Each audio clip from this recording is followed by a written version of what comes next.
కట్టి రామరామంట రాజులైన రాజులు బారగొట్టే టైం అవుతుంది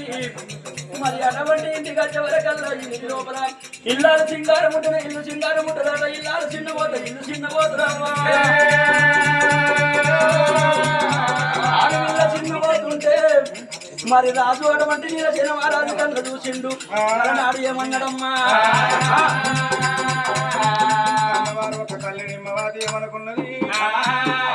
నా భర్త వచ్చే వరకల్లా నేను చిన్నపోయి ఉన్నాను అనుకుని అడవిలో కానాడు శ్రీమంతి వరదు ఉండను కానీ అక్కడి నీళ్ళ చీర రాజు ఒక్క రాజకచ్చరి అనుకున్నానే అంటే జాగ్రత్త కొట్టి ఒక పొద్దులు ఇళ్ళ కొట్టి ఇంటికి పోతున్న భోజనం చేస్తాను రాజు నీళ్ళ చీర రాజైనా